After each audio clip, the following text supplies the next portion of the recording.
1945년 5월 독일이 항복하면서 제2차 세계대전이 끝났습니다. 인류는 전례 없는 참화를 견디고 승리를 얻었죠. 하지만 전쟁의 종결은 곧바로 또 다른 전쟁의 시작으로 이어졌습니다. 스탈린 믿음을 버리고 권력을 쥐다. 소련의 지도자 스탈린. 그는 2차 대전의 가장 큰 희생자이자 가장 큰 승리자였습니다.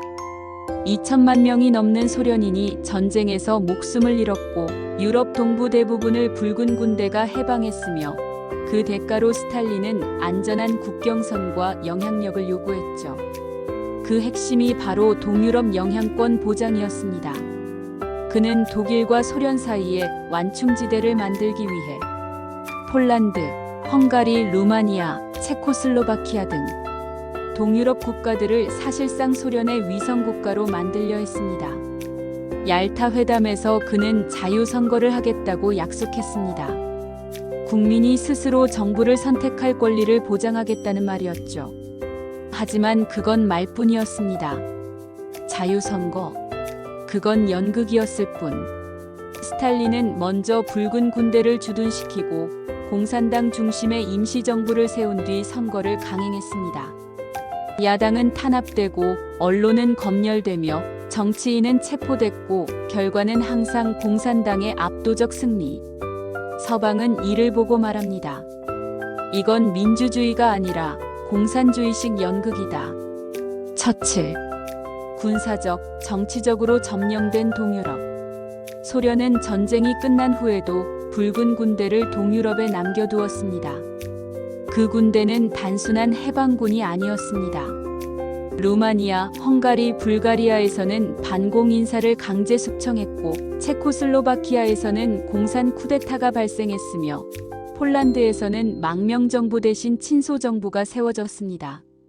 겉으로는 독립국이었지만 속으로는 모두 모스크바의 꼭두각시였습니다. 트루먼, 핵으로 경고하다.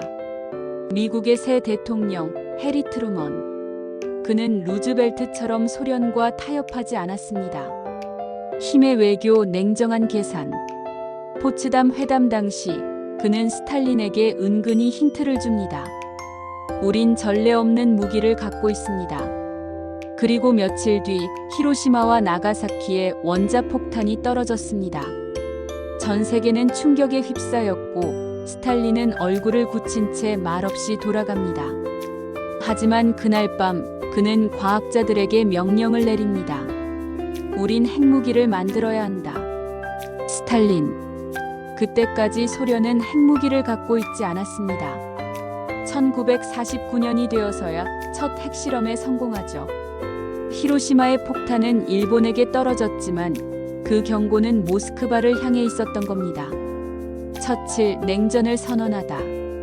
1946년 3월 전 영국 총리 윈스턴 처칠은 미국 미주리주에서 연설합니다. 그는 말했습니다. 철의 장막이 유럽을 가르고 있다. 처칠, 풀턴 연설. 이 말은 역사의 길이 남습니다. 동쪽은 소련과 공산권, 서쪽은 미국과 자유주의 진영. 철의 장막은 단순한 경계선이 아니라 이념과 정보, 사상의 벽을 상징합니다. 이 말 이후 세계는 두 개의 진영으로 분열되기 시작했습니다. 서방의 의심, 왜 그들은 스탈린을 믿지 않았는가?